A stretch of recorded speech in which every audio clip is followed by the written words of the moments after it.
어떻게 보면 오늘 제목이 좀 세속적인 것 같습니다. 각 사람 위에 있는 권세들에게 굴복하라. 뭐 성경에서 이런 부분까지 다루게 되는가, 그런 것을 생각을 하게 되는데, 결론부터 말씀드린다면 신앙의 사람들에게 관여되지 않는 것은 어떤 것도 없다는 겁니다. 그리고 성경은 우리 삶에 있어서 어느 부분도 소홀히 하는 부분이 없습니다. 그래서 우리가 정부에 대한 자세, 이런 것까지도 다루고 있는 것을 오늘 말씀을 나누게 되면서 보게 될 것입니다. 우리 몸으로 거듭나서 몸으로 하나님 앞에 사한 제사를 드리는 우리 그리스도인들은 그 동료 간에 교회를 섬김에 있어, 그리고 우리를 미워하는 대상에게까지도 어떤 자세로 살아야 되는가 하는 것들을 우리가 지난 시간까지 생각을 했었습니다. 그리고 그것이 이제 좀 더 진행해서 국가, 정부에까지 우리가 어떻게 할 것인가 하는 그런 말씀을 보는 것이죠. 국가라고 하는 것은 크게 바뀌는 일이 없습니다. 그러나 정부는 늘 바뀌게 돼 있죠. 민주정부 또는 국민의 정부, 정부는 계속 바뀝니다. 그러나 대한민국이라고 하는 국호는 쉽게 바뀌질 않죠. 그리스도인은 하늘의 시민일 뿐만 아니라 이 육신에 발을 디디고 있는 세상 국가의 국적을 또한 가지고 있습니다. 이런 이유에서 하늘의 백성으로 충실해야 하는 것이 당연한 것처럼 세상 정부에도 충실할 것을 당부하고 계십니다. 이런 입장에서 바울 사도는 그리스도인들에게 당부하기를, 그러므로 내가 첫째로 권하노니 모든 사람을 위하여 간구와 기도와 도구와 감사를 하되 임금들과 높은 지위에 있는 모든 사람을 위하여 하라. 이는 우리가 모든 경건과 단정한 중에 고요하고 평안한 생활을 하려 함이니라. 디모데전서 2장 1절 2절에 그렇게 가르칩니다. 우리가 경건과 단정한 중에 평안한 신앙생활을 하기 위해서는 국가가 무리가 없이 평안해야 된다. 그렇기 때문에 높은 지위에 있는 사람들을 위해서 기도하는 것을 너희들이 해야 된다. 이런 말씀이죠. 이런 가르침은 신약 성경 속에 자주 거론되고 있는 것을 봅니다. 너는 저희로 하여금 정사와 권세 잡은 자들에게 복종하며 순종하며 모든 선한 일 행하기를 예비하게 하며, 디도서 역시 3장 1절에 바울은 그렇게 말합니다.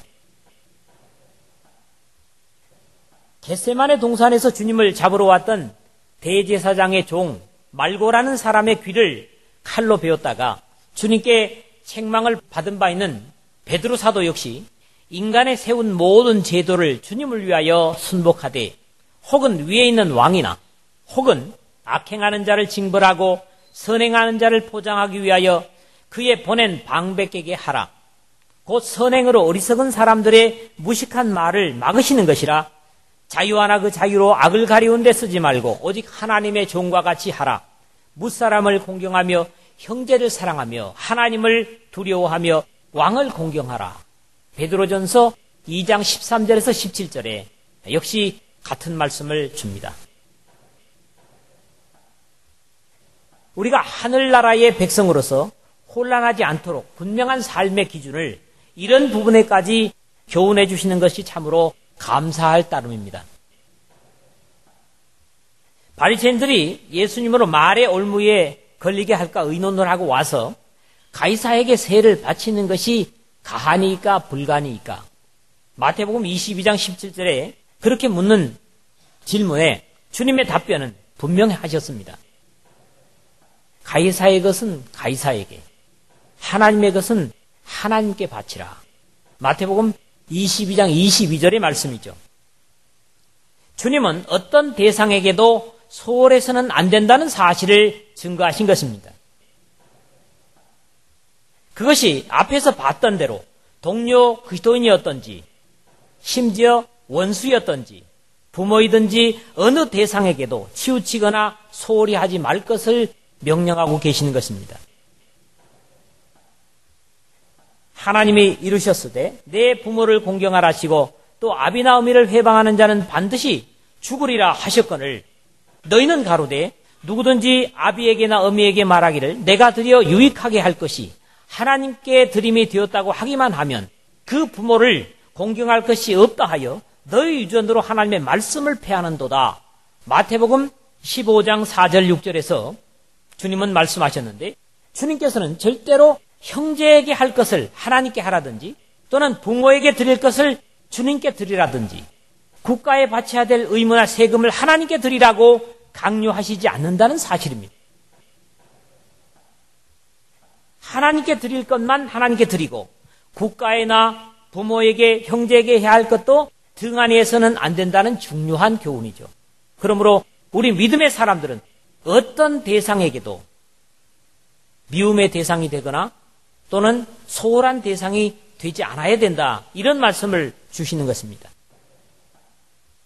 그러므로 하나님께만 잘하면 다른 모든 것에는 등한히 하는 것은 바른 신앙의 자세가 아닙니다.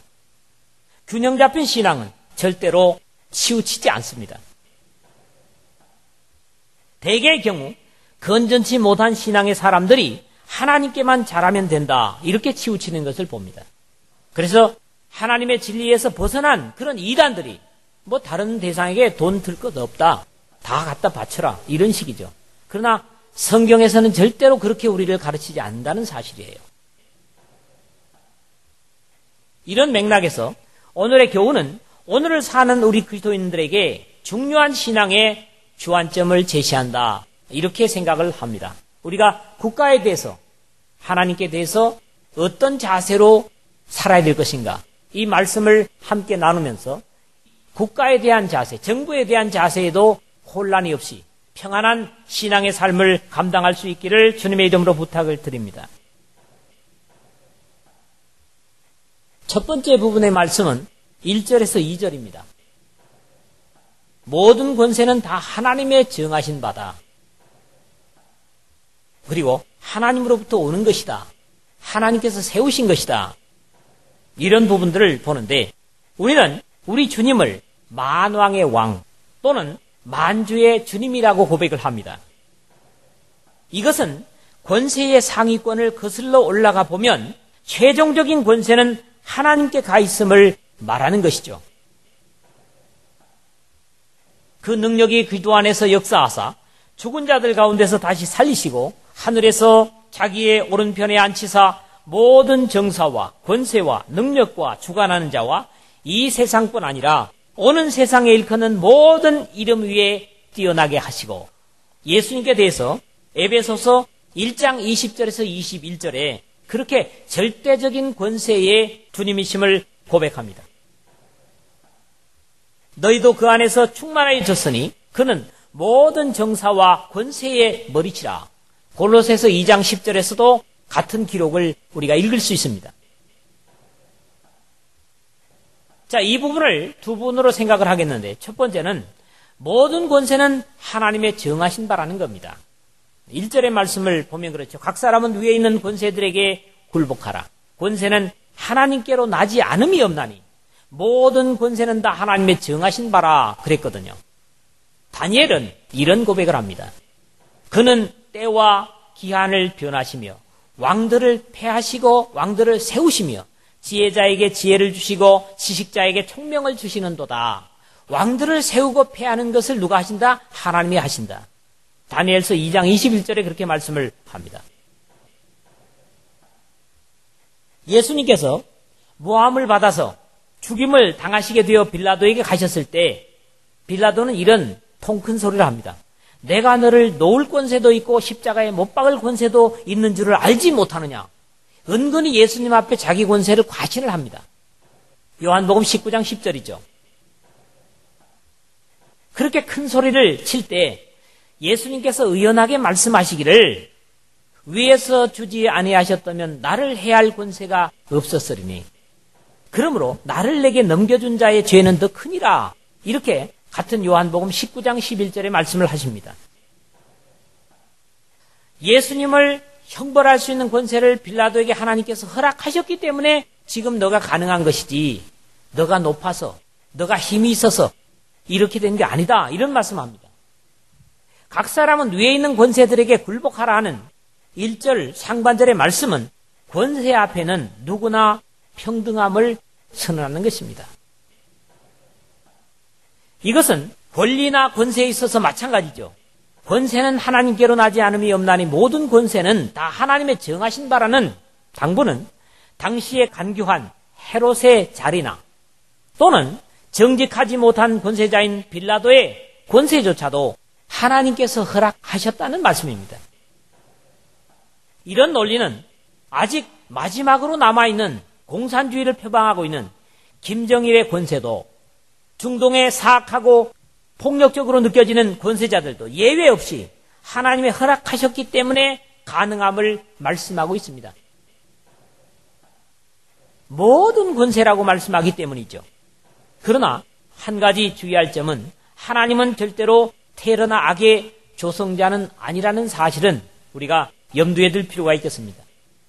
우리 이성적으로는 받아들이기 어렵지만 하나님의 말씀이 선언하기 때문에 인정할 수밖에 없습니다. 아니 그럼 가볍게 생각하면 김정일을 하나님이 그렇게 만들었느냐? 그렇게는 말씀드릴 수가 없지요. 그러나 그도 그런 역할을 할 수 있도록 하나님이 허락하셨기 때문에 그렇다는 말씀을 드리는 것입니다. 두 번째로는 권세를 거스르는 것은 곧 하나님을 거스르는 것이라고까지 말씀을 하십니다. 그러므로 권세를 거스르는 자는 하나님의 명을 거스림이니 거스르는 자들은 심판을 자취하리라 그랬습니다. 하나님께서 정하신 권세를 거스르는 것은 바로 하나님을 거스른다는 의미로 권세가 하나님께로서 온다는 가르침의 결론입니다. 우리는 또 한 사람의 우리나라의 통치자를 선출하려는 가운데 있습니다. 분명히 하나님은 이미 다음의 대통령이 누구인 것을 정해 두셨을 터인데 많은 사람들이 다 자신이 가장 적합하다고 떠들고 있지만은 누구인지는 지금은 모르지만 주님께서 정해두신 한 사람 외에는 모두가 사실은 헛물을 키고 있는 것이 분명합니다. 하나님께서는 이스라엘이 범죄하여 하나님을 떠나서 불순종할 때 바벨론의 느부갓네살 왕을 통해서 자기 백성을 징계하시기로 작정하시고 예레미야 선지자를 통해서 그 정하신 권세자인 느부갓네살에게 복종할 것을 명령하셨지만 그 말씀을 거역함으로 더 많은 고초를 겪게 되는 것을 우리는 구약 성경에서 볼 수 있습니다. 지금의 대통령에 대해서 국민들은 많은 평가를 하고 있습니다. 여러분들도 그럴 것이고 저도 때로는 그럽니다. 그러나 하늘의 백성들은 평가보다도 더 중요한 것은 하나님의 정하신 권세에 복종하고 그 권세를 위해서 기도하는 것을 잊어서는 안 된다는 겁니다. 그러므로 내가 첫째로 권하노니 모든 사람을 위하여 간구와 기도와 도구와 감사를 하되 임금들과 높은 지위에 있는 모든 사람을 위하여 하라. 이는 우리가 모든 경건과 단정한 중에 고요하고 평안한 생활을 하려 함이니라. 디모데전서 2장 1절에서 2절에 그렇게 당부를 하고 있다는 거죠. 하나님께서 세워주셨음에도 거드름을 피우고 마음에 안 드는 부분이 있을지라도 그렇게 함으로 고요하고 평안한 신앙의 삶을 위해서 우리는 그런 자세를 견지해야 된다는 말씀입니다. 그러나 여기에도 분명한 한계는 있는 것이 악을 행하도록 명령하고 절대적인 권세인 하나님을 거스르도록 명령하는 것은 우리가 수용할 수 없는 것이죠. 다만 이러한 주님에 대한 거역이나 범죄를 조장하도록 하지 않는 이상 권세자들을 거스르는 것은 성경이 금지하고 있으므로 세상법에도 거스름이 없는 애국자로 사는 여러분 모두가 되시기를 주의 이름으로 부탁을 드립니다. 두 번째 부분은 3절에서 5절의 말씀인데 하나님은 권세를 통하여 악을 행하는 자를 징벌하고 선행하는 자를 포상하신다. 그래서 여러분들 읽었던 마지막 부분의 말씀을 보면 노를 인하여 할 것이 아니요 또한 양심을 인하여 하라. 이런 부탁을 하고 있습니다. 흔히 권선징악이라고 하거나 선을 권면하고 악을 징벌하는 또는 상선벌악, 선을 상주고 악을 벌하는 상선벌악이라고 하는 부분을 하나님께서는 영원 속에서만 행하시는 것이 아니라 이 현 세상 속에서 즉 권세라는 것을 통해서 선을 격려하고 악을 단죄하는 일을 하시고 계시다. 이런 말씀을 우리가 여기서 보는 겁니다. 바울 사도는 디모데에게 알 것은 이것이니 법은 옳은 사람을 위하여 세운 것이 아니요 오직 불법한 자와 복종치 아니하는 자며 경건치 아니하는 자와 죄인이며 거룩하지 아니한 자와 망령된 자며 아비를 치는 자와 어미를 치는 자며 살인하는 자며 음행하는 자며 남색하는 자며 사람을 탈취하는 자며 거짓말하는 자며 거짓 맹세하는 자와 기타 바른 교훈을 거스리는 자를 위함이니. 디모데전서 1장 9절에 10절에 법을 세워진 이유를 우리에게 가르쳐주고 있습니다. 관원들은 선한 일에 대하여 두려움이 되지 않고 악한 일에 대하여 되나니 내가 권세를 두려워하지 아니하려느냐. 선을 행하라. 그러면 그에게 칭찬을 받으리라. 오늘 3절의 말씀 그랬는데요.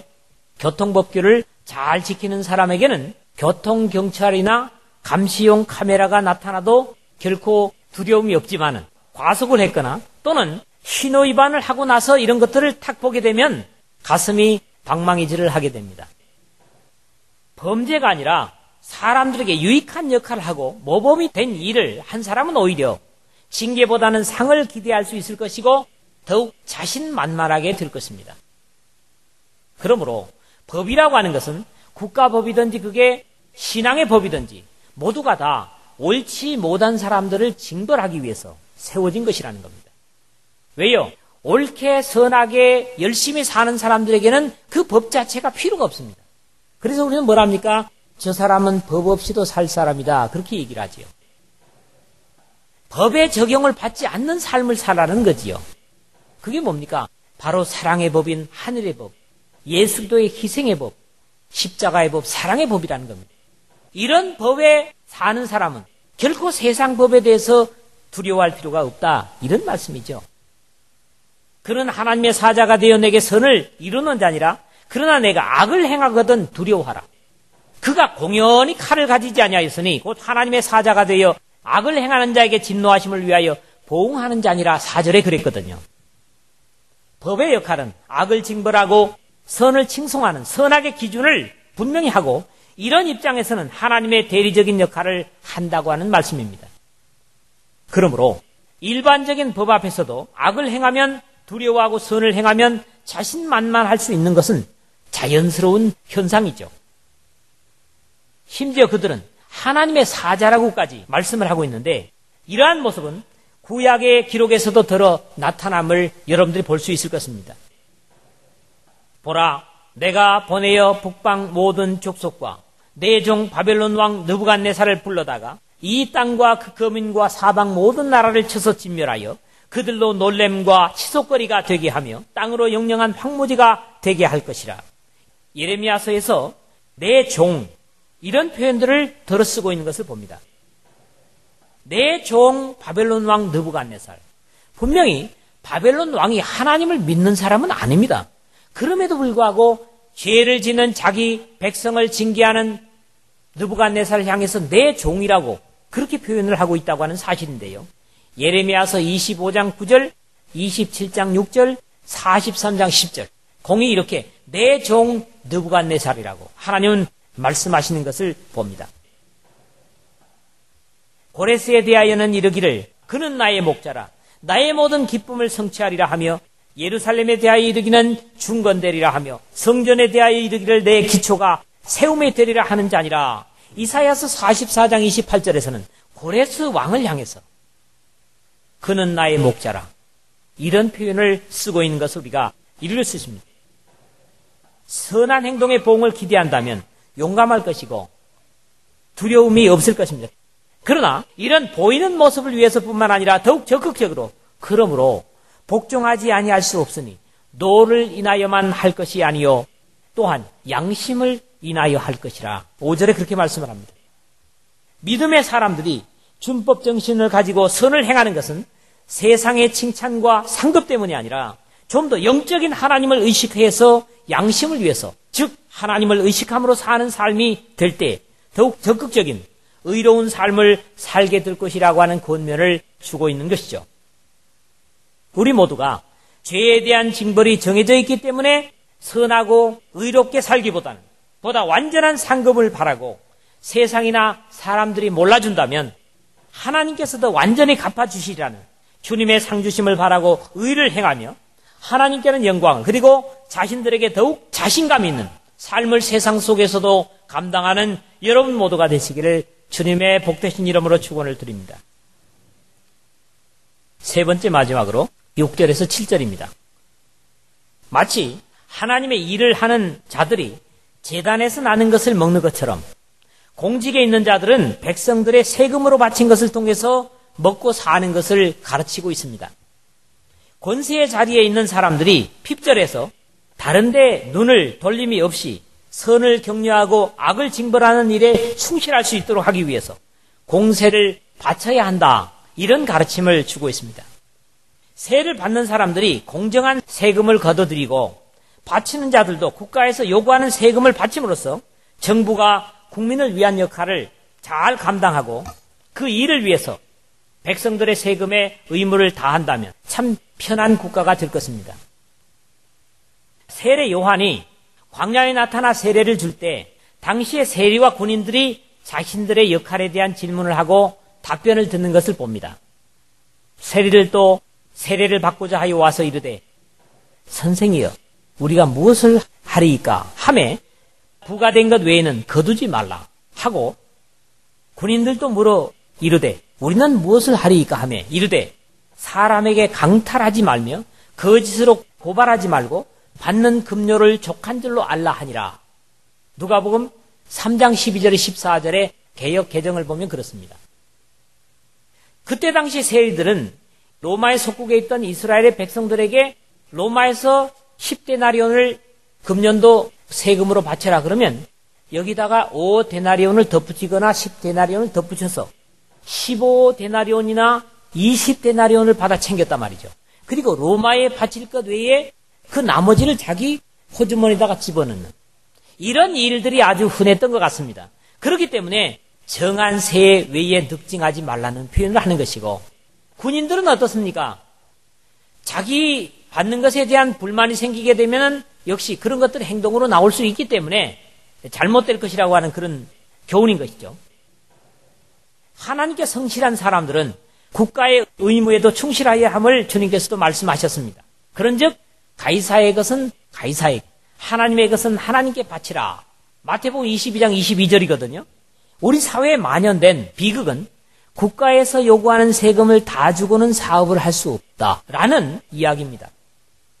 세무행정을 집행하는 국세청도 문제지만 이런 생각 때문에 탈세를 하는 것을 당연한 것으로 받아들이는 것도 참 안타까운 현상입니다. 결코 이것이 뭡니까? 평안치 못한 것이죠.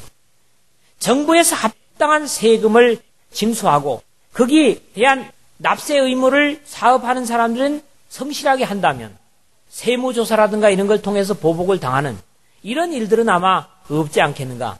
물론 이런 것들이 오해로 인해서 생기는 것들도 있습니다만은 이런 일들은 분명히 뭡니까? 정부나 또는 납세 의무를 가진 우리 국민들의 좋은 현상은 아니다, 이렇게 생각할 수가 있을 것입니다.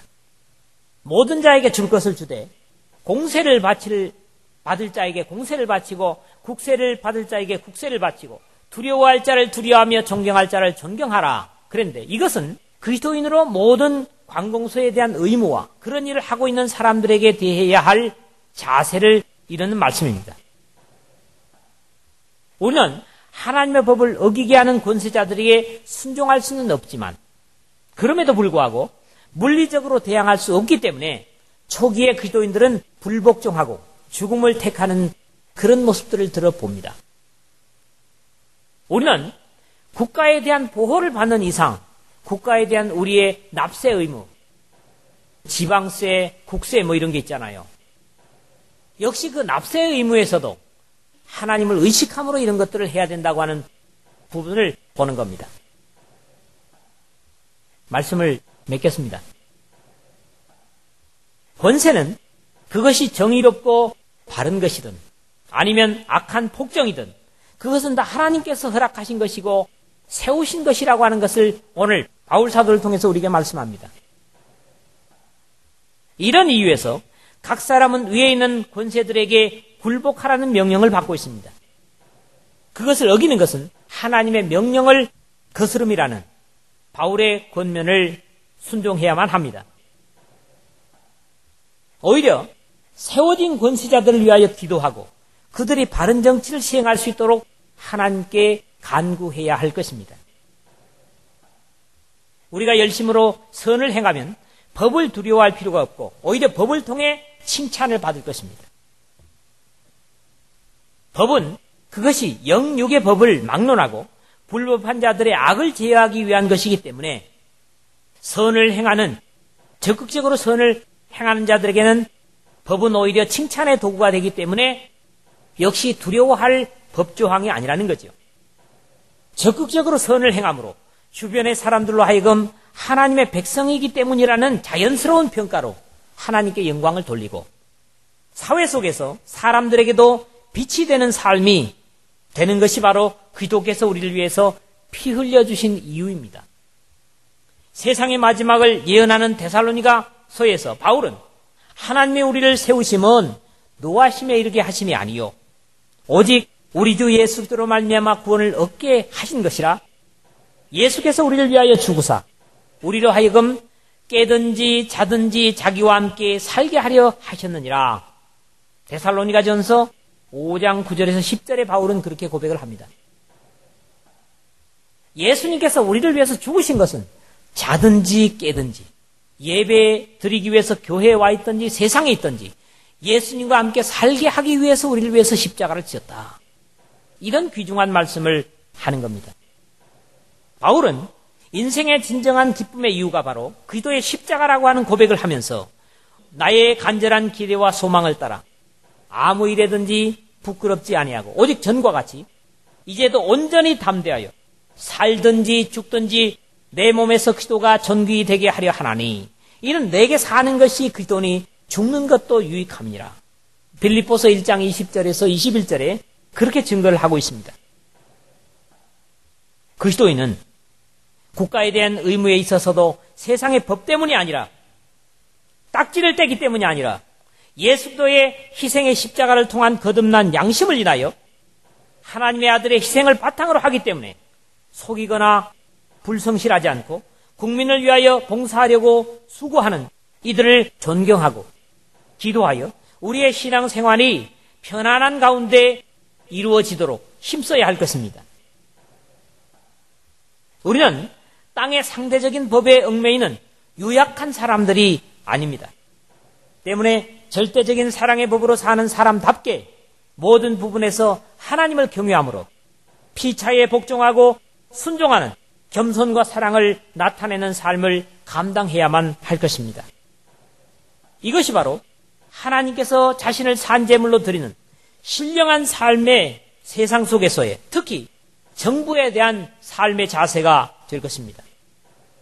믿음의 사람들은 어떤 것에도 꺼리낌이 없이 두려움이 없이 늘 넉넉한 여유와 감사를 가지고 우리의 삶을 자연스럽게 세상에 나타날 수 있도록 예수 그리스도의 희생의 십자가를 바탕한 그런 희생을 우리의 삶 속에 지속적으로 나타내는 그런 하늘에 속한 백성으로 사시는 저와 여러분 되시기를 주님의 복되신 이름으로 축원을 드립니다.